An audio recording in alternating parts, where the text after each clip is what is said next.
Assalamualaikum warahmatullahi wabarakatuh. Eh, Kita akan melanjutkan materi yang mana sebelumnya kita udah belajar tentang IR diagram ya, IR diagram, juga model data.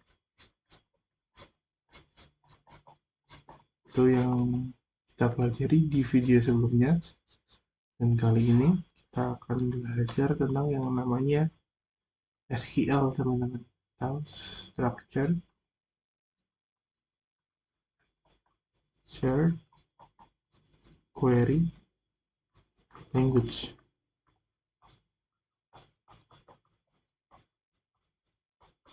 Nah, kita mungkin sudah mempelajarinya di mata kuliah sistem basis data. Jadi super query language itu apa? Kalau kita artikan, artinya bahasa query itu semacam request, ini request atau permintaan, perintah, perintah terstruktur.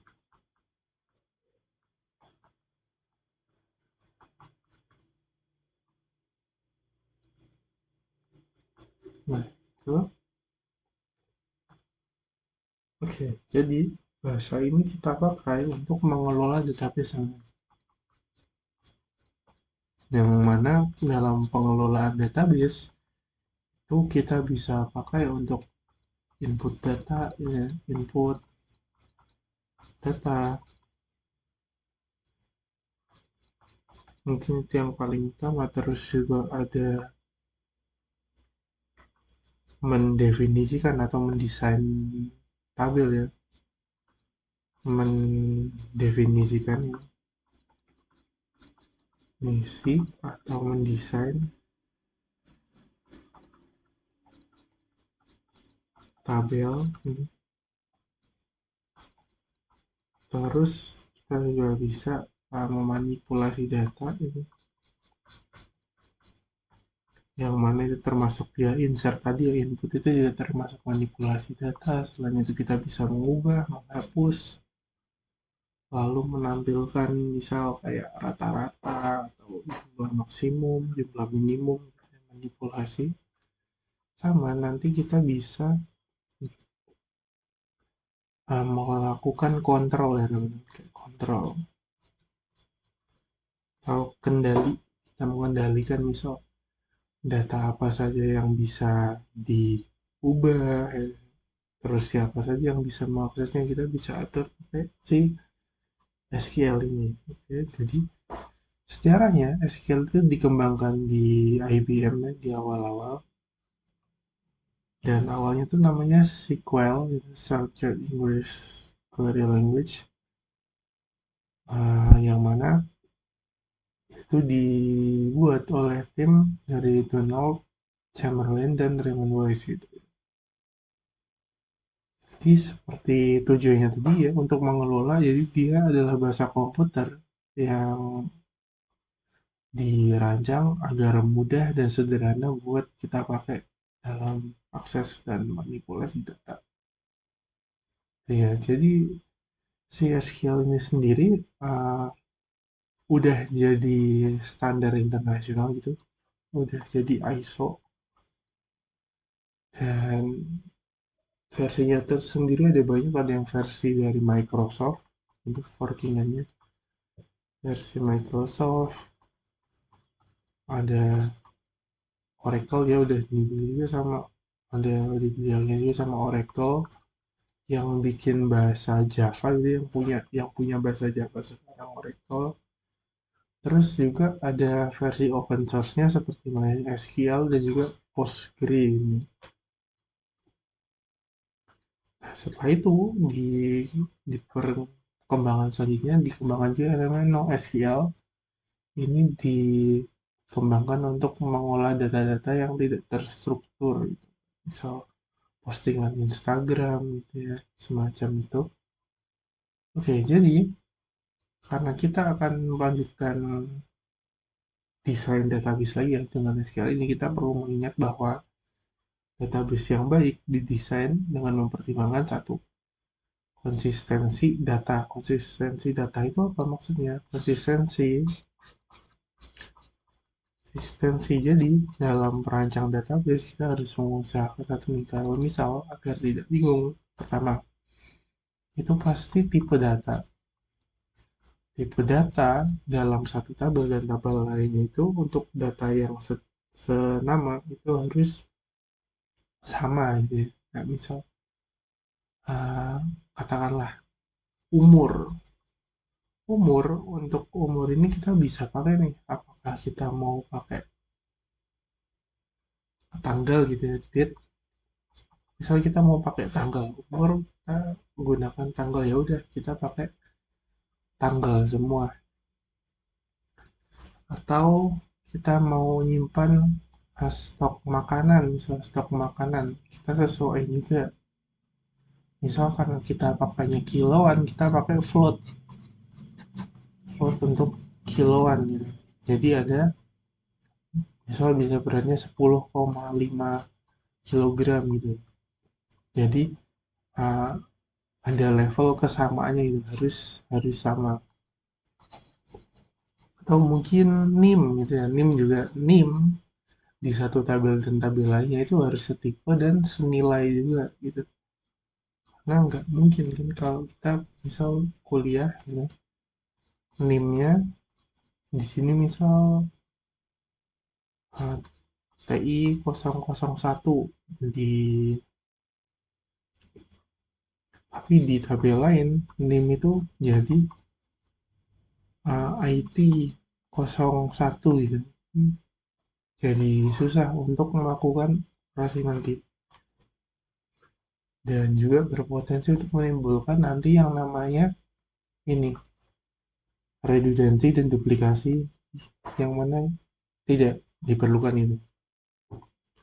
Dan juga dalam setiap membuat tabel kita harus menentukan struktur yang jelas itu, struktur dan fungsi yang jelas. Seperti misal tadi kalau kita mau bikin tabel mahasiswa, misal kita perlu simpan ya sesuai gitu kayak NIM. NIM kita jadikan identitas utama atau primary key. Kalau ada nama kita pakai varchar, misal varchar atau karakter ini string, dan misal jumlah SKS yang diambil, jumlah SKS kita juga pakai integer misal gitu. Oke, selanjutnya ini ya. Nah, tadi menyangkut juga sama struktur dan konsistensi. Kita juga perlu menentukan nanti kapan sih tabel itu boleh nol. Nol itu kosong.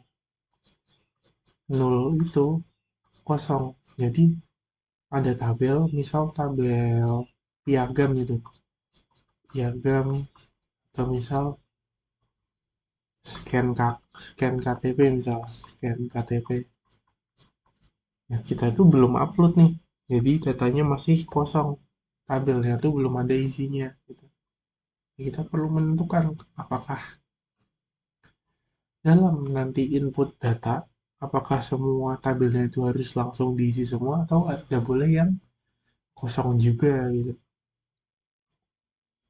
Ini. Jadi untuk pertimbangannya, kapan sih boleh nol? Boleh nol tuh ya seperti ini tadi contoh piagam, atau misal kalian punya scan KTP, misal diperlukan scan KTP dan kalian belum scan, maka rata-rata itu masih boleh nol gitu. Tapi kapan yang tidak boleh nol? Misal selain scan KTP, kita perlu mengisi juga misal nomor KTP nih. Nomor KTP dalam mendaftar. Nah, nomor KTP ini nggak boleh nol teman-teman. Jadi harus kita isi dulu sebelum misal kita bisa nge-scan ini. Misal belum dapat scan, kita bisa ngisi nomor KTP-nya dulu gitu.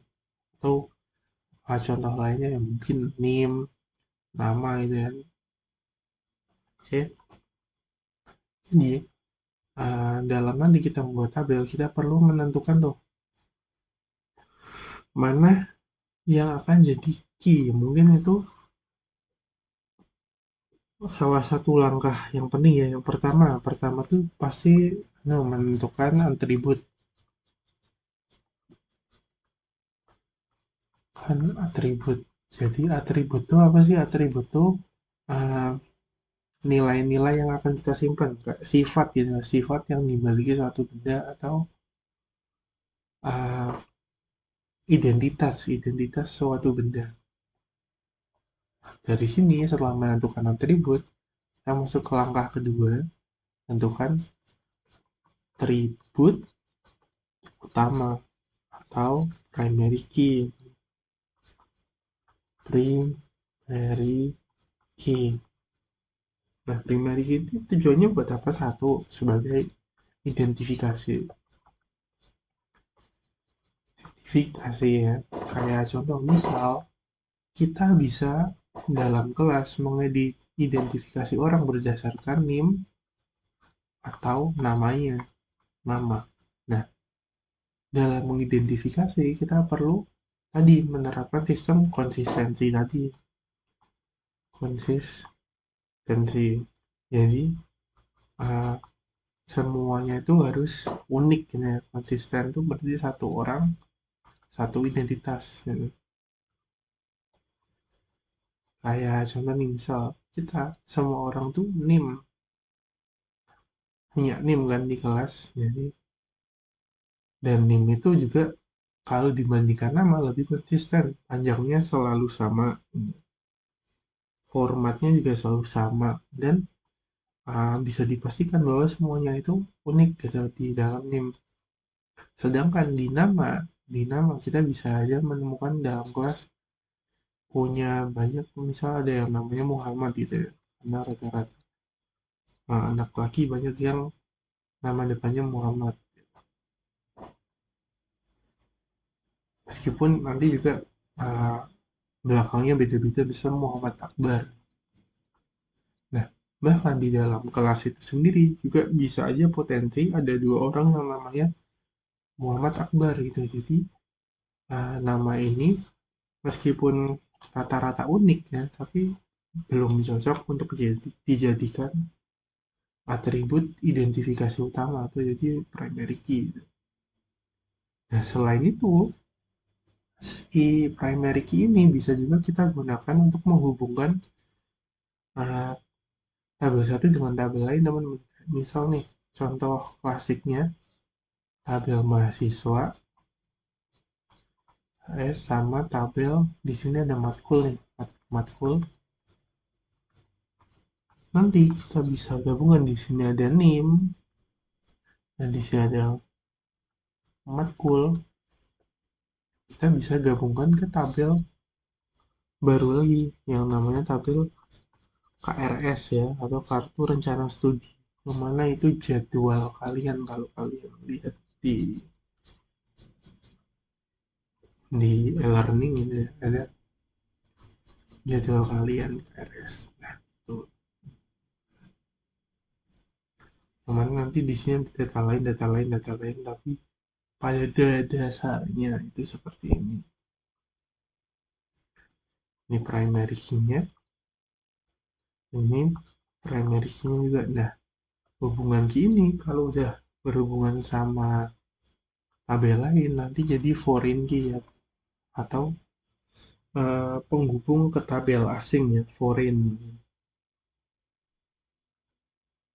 Kayak ini primary key tadi unik, tidak ada nilai yang sama, dan kalaupun kita nyoba buat menginputkan data dengan ada primary key-nya sama, maka biasanya akan gagal di input gitu ya, akan gagal di input. Satu-satunya biar nggak gagal input tuh kalau kita lupa pasang constraint ini atau batasan. Jadi kita lupa pasang batasannya. Nah, contoh di sini, kalau kita nanti bikin tabel di SQL ini, kita contohin saja. Di sini saya contohin pakai SEM ini.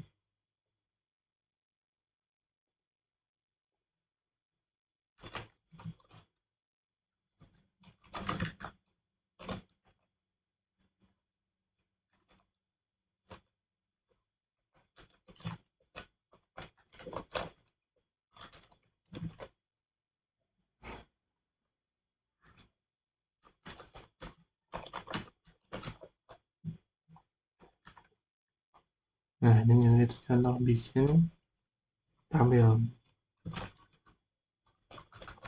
Kita bisa juga bikin database nih. Kita bikin database baru, kasih nama PBD.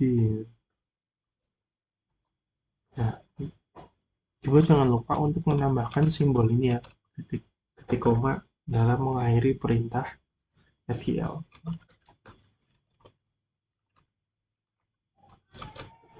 Kita udah pakai database-nya. Kita coba buat tabel nih. Lihat tabel synonim char. Kenapa kita pakai char di sini? Karena char itu jumlahnya dibatasi teman, dan char itu untuk menyimpan data string. Kita simpan dalam bentuk string.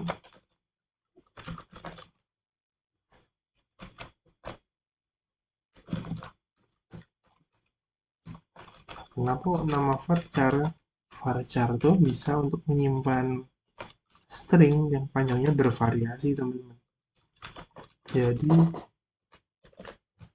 misal kita punya nama yang panjangnya 15 karakter, meskipun di sini batasannya sampai 50, kita cuma pakai uh, 15 space saja ini, 15 bit atau 16 bit. Oh, jadi jurusan, misal jurusan kita pakai namanya dua, misal TI MS itu masih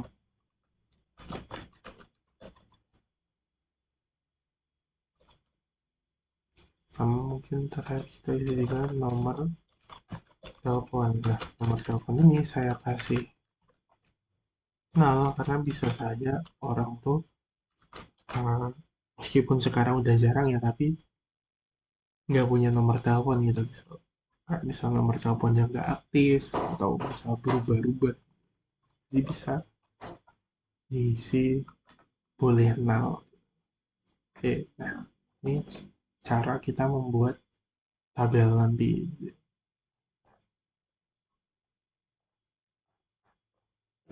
Oke, nah ini juga ada foreign key gitu ya. Nah ini contoh nanti kita bikin SQL-nya. Oh, mungkin sebelum itu saya bisa juga hmm, mengajarkan juga mana ini.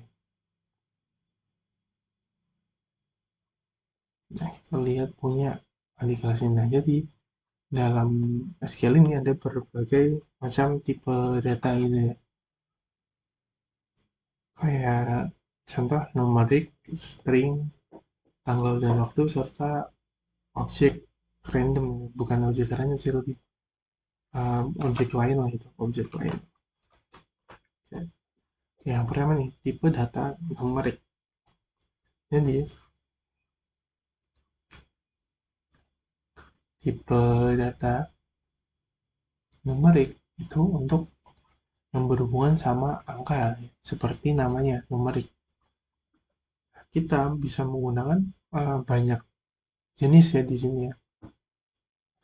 Kayak contoh tiny integer. Tiny integer itu kita pakai untuk angka-angka yang range atau jangkauannya itu kecil teman-teman. Kayak contoh misal usia, usia seperti yang kita lihat, kita observasi di kehidupan nyata, usia manusia itu ya rata-rata di sekitar 0 sampai mungkin sampai 100 sekian lah, 100 sekian, dan nggak mungkin sampai kayak kita misal ke pakai integer nih yang mana bisa sampai 4,3 miliar teman, kan tidak tidak mungkin, bisa dibilang tidak mungkin usia manusia itu sampai 4,3 miliar gitu. Maka di sini kita bisa pakai tiny integer gitu, misal kita perlu menyimpan usia gitu, atau peringkat. eh Kemudian ada juga yang namanya small integer. Small integer itu kita bisa pakai untuk angka yang range-nya sedikit lebih besar gitu, kayak jumlah stok barang gitu ya, atau misal kode area. Lalu ada int atau integer, ini udah paling umum dipakai. Bisa dipakai untuk bisa kayak KTP gitu, atau sejenisnya. Jadi untuk ID ya, untuk identifikasi. Kemudian juga ada desimal, ada float, ada double. Ini untuk angka-angka yang uh, tidak bulat teman-teman. Jadi integer itu int itu untuk bulat, dan untuk nggak bulat di sini ada desimal, float, dan double.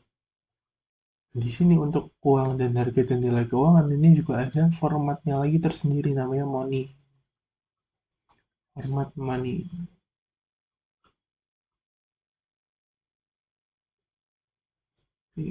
Format money ya. Ini juga ada format lain gitu.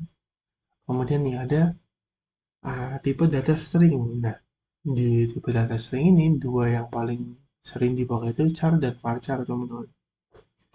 Jadi kalau kenapa char dan varchar ini berbeda? Jadi dalam char,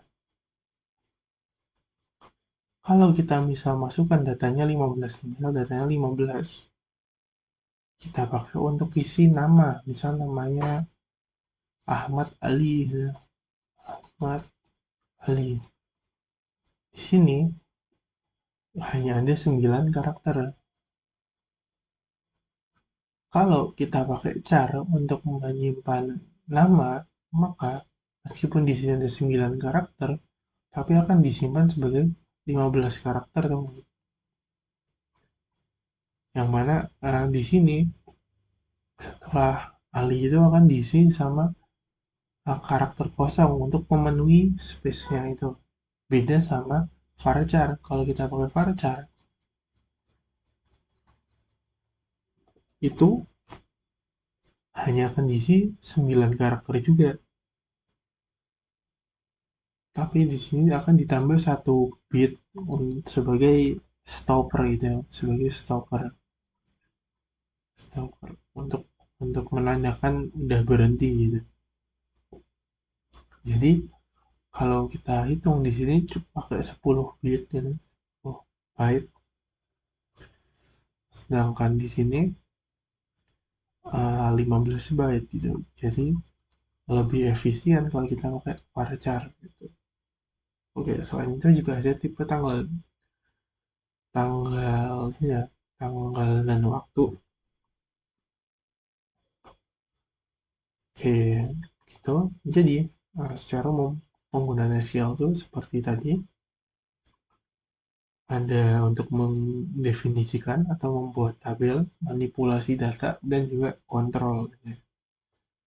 Untuk keyword yang akan sering dipakai, nah ini kira-kira keyword-keywordnya. Kalaupun kita mau lihat, sebenarnya ada lebih banyak lagi untuk dipelajari teman-teman. Kita coba buka nih. Kita coba buka linknya di sini. Nah, di sini masih ada banyak yang bisa dipelajari gitu ya teman-teman. Oke, untuk penggunanya kira-kira begini. Data definition itu kita gunakan untuk mendefinisikan atau membuat atau mengelola struktur database, yang mana kita bisa membuat database itu sendiri, bikin tabel, dan juga bikin view serta indeks, yang mana ini adalah turunan dari tabel ya. Dan dengan perintah utamanya itu ada create, alter, truncate, drop, rename juga, alter lagi. Terus kita juga bisa memanipulasi data. Nah, memanipulasi data ini, kita bisa melakukan insert atau masukkan, update untuk memperbarui data, delete untuk menghapusnya, dan select untuk menampilkan data yang ingin kita lihat gitu.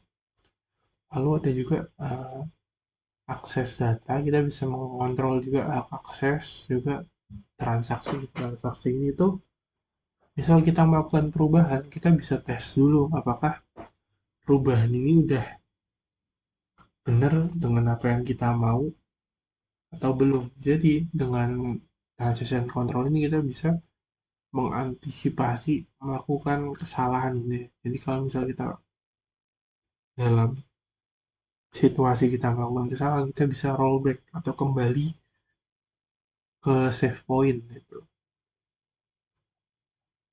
Oke, okay. Nah, terus nih nanti kita ini untuk membuat database dan tabelnya di dalam SQL. Kita untuk membuat database baru, kita bisa pakai perintah ini, create database, lalu kita kasih nama database-nya.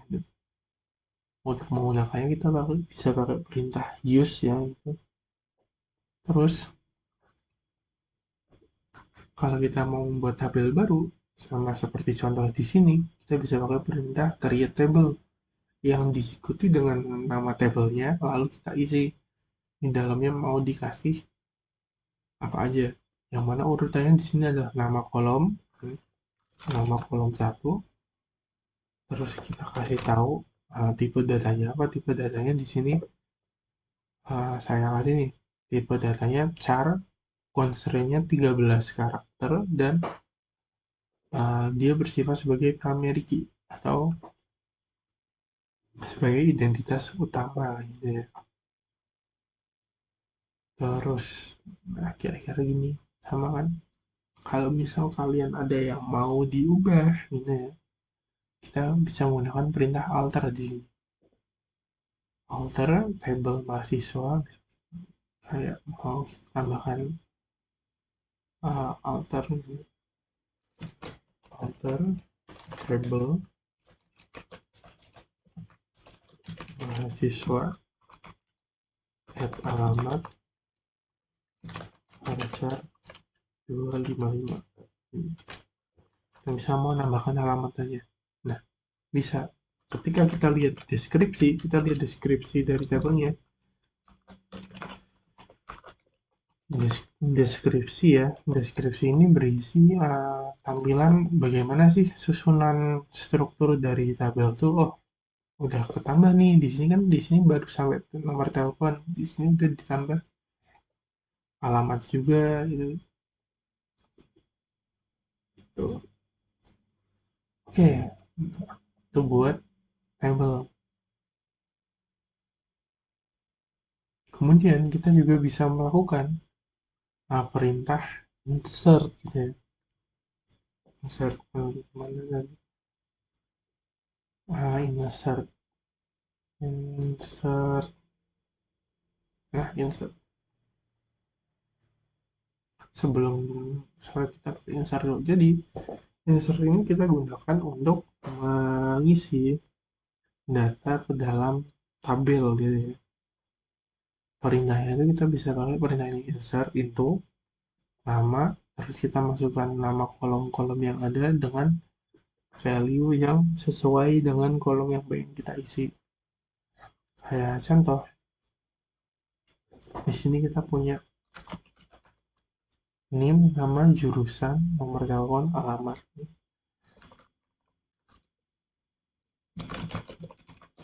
Wah,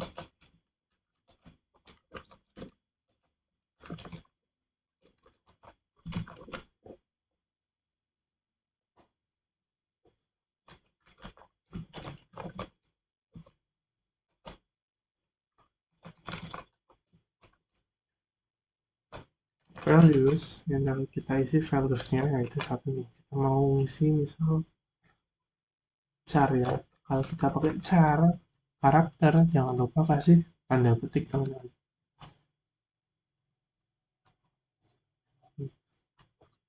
111 22 11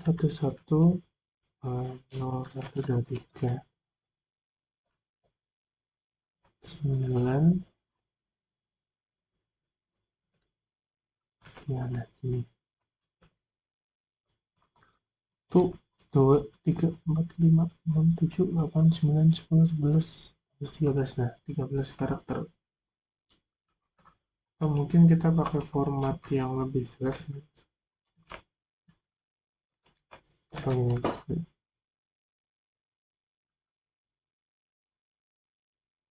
nah misal gini formatnya,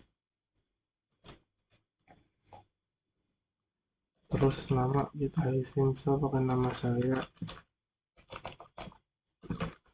yang itu, terus jurusannya karena di sini dua aja kita isi TI ya.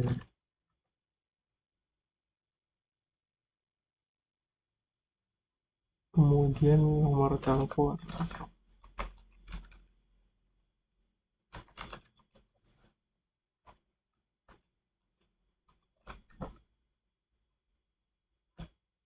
nah ini misal, terus alamat kita isi misal kajian.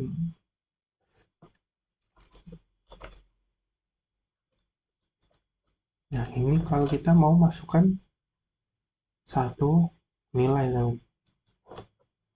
Nah contoh, karena tadi si nim itu primary key ya, primary key, coba kita masukkan data yang sama teman-teman. Data yang sama misalnya Febriano, kita ganti nih, kita ganti aja kajian di sini ganti pojok. Nah tapi nimnya ini masih sama nih, belum kita ubah kan. Kalau kita coba masukkan maka akan terjadi error karena primary key-nya atau identitasnya duplikat, jadi nggak bisa, kita harus bikin berbeda teman-teman. Di sini kita ganti 20.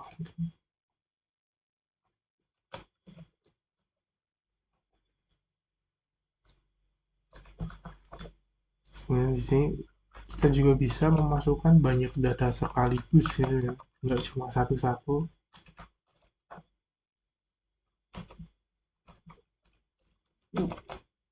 Kita bisa misal dua sekaligus, atau misal kalau kalian punya banyak 100 sekaligus pun sebenarnya bisa, asal semua sesuai dengan format dan nggak ada yang menyalahi aturan. Nggak, contoh ini primary key-nya tadi duplikat, itu maka akan error. Nah, ini ada terjadi error.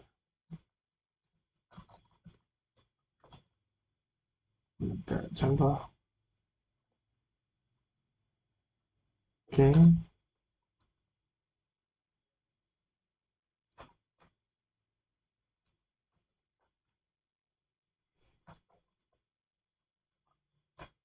coba kita lihat apa ada yang error lagi.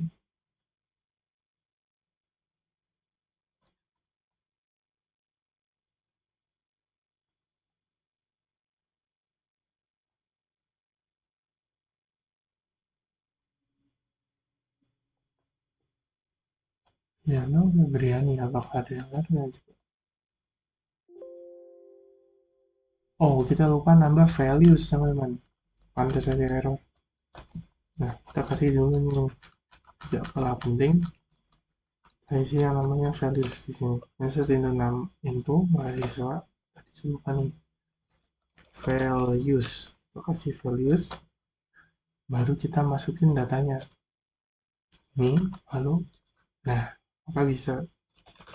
Kemudian kalau kita ingin tampilkan semua data, kita bisa pakai perintah select bintang.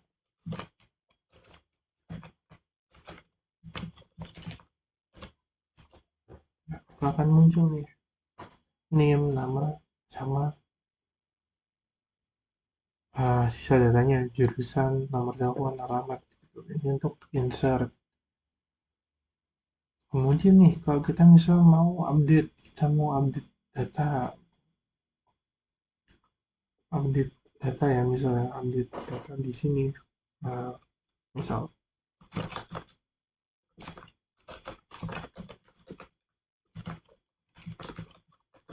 set nama, misal kita nama Febriano jadi Febrianto. Nah, kita lihat nih mana yang jadi identitas utama. Tadi kan identitas utama NIM. Kita jadi pakai ini.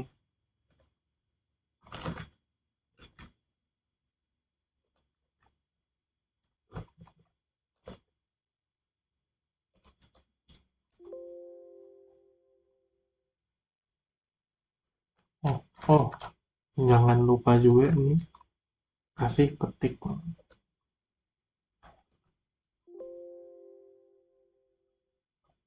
set update. Update mahasiswa. Oke, update mahasiswa, set nama. Nah, ini ya. Nah, udah. Tadi berarti kita nggak usah nambahin table, teman. Sorry. Kebiasaan di sintak lamanya. Nah, tadi yang di awal namanya Febriano ini jadi Febrianto sekarang. Pakai perintah tadi. Yang jadi perintahnya ini update mahasiswa, update nama table mahasiswa. Gitu.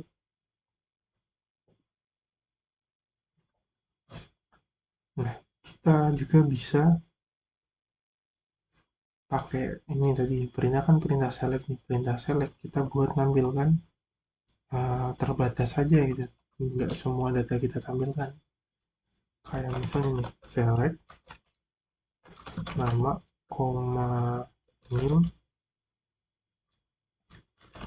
from mahasiswa, maka yang ditampilkan cuma nama dan nimnya doang, dan urutannya kan jadi beda nih.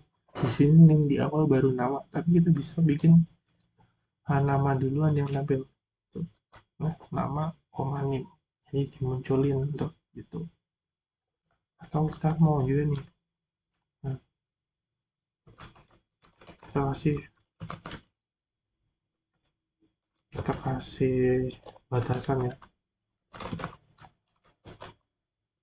Nah, kita kasih kasih kondisi atau kasih syarat, tampilkan nama dan NIM dari tabel mahasiswa di mana nama tidak sama dengan Febrian. Jadi yang namanya Febrian ini kita nggak tampilin. Misal itu salah satu contohnya. Selain itu kita juga bisa pakai sebagai filter gitu, sebagai filter atau pembatas ini dengan perintah where tadi ya. Di sini tadi ya, kita bisa misal kita dari mahasiswa, di sini saya mungkin pakai tabel lain SPD. Yes, yes SBD 1 ya kalau saya, sistem SDB 1. Nah, saya lihat dulu. Nah, yes, kita pakai yes SBD 1. Nah, kita pakai di sini saya punya yang data mahasiswanya lebih banyak gitu. Nah, di sini ada 100 entry nih. Saya isi pakai nama random gitu ya buat contoh. Nah, di sini ada IPK juga, ada tambahan kolom IPK di sini. Ini, di sini ada 100 data nih. Misal kita contoh pakai perintah ini. Select nama, koma nim, koma email from mahasiswa where IPK lebih dari sama dengan 3,50. Terus kita limit cuma 15, misal kita tampilkan 15, kita tampilkan 15 entry, 15 data yang berupa nama, NIM, sama email dari tabel mahasiswa yang IPK-nya lebih dari 3,5 ya. Nah, maka di sini ditampilin nih.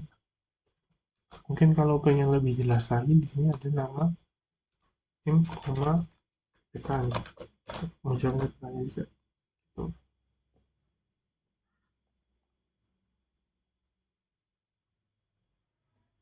Itu untuk limitnya. Padahal di sini kalau kita nggak pakai limit, coba lihat ada berapa banyak. Ada 29, tapi karena kita limit, jadi yang dimunculin cuma 15 pertama, 15 pertama yang muncul gitu. Itu ya teman-teman. Terus, nah kita juga bisa pakai sebagai fungsi agregat. Fungsi agregat itu apa? Agregat tuh hasil dari keseluruhan gitu. Hasil dari keseluruhan, kayak contohnya kita mau hitung sum atau jumlah total, atau average rata-rata, min jumlah terkecil, max jumlah terbanyak, dan count. Count tuh jumlah mahasiswa itu. Di sini select, uh, misalnya ya, count min s, kasih kasih alias ya.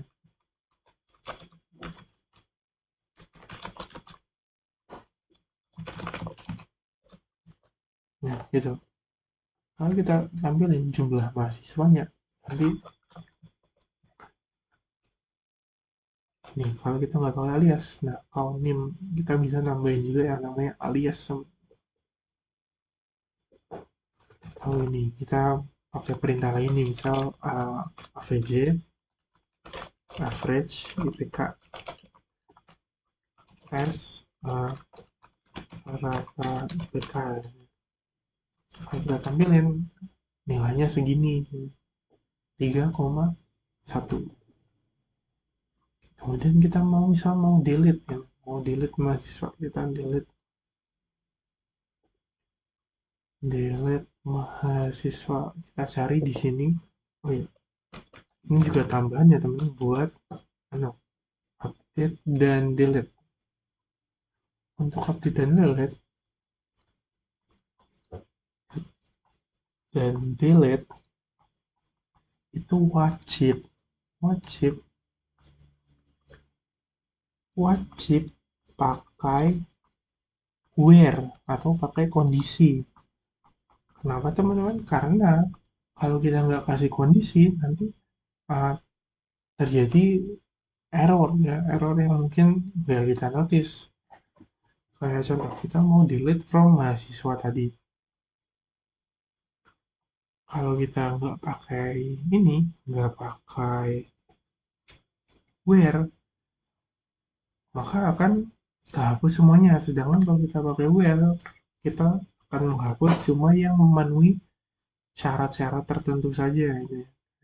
Dan begitu juga dengan update. Update nggak akan bisa jalan kalau uh, si kondisinya tuh nggak terpenuhi teman-teman. Ini update mahasiswa, set nama sama dengan misal Roro Zoro, ini Roro Zoro, where name-nya kan di sini udah urut ya, dari 1 sampai 100 nih. Kita coba name sama dengan, atau kita isi asal 100 saja ini. Maka, nah, nggak ada yang berubah, nggak ada yang kena efek gitu ya, nggak ngefek. Tapi, kalau misal Roro Nazarnya kita ganti si Irman Prakoso atau Bima Aditya di sini, where name namanya Bimo Aditya ya. Nama dia Bimo Aditya ya. Maka akan terubah ya. Kalau kita tampilkan lagi nih, select bintang mahasiswa tadi, mana nih, Bimo Aditya nomornya 49.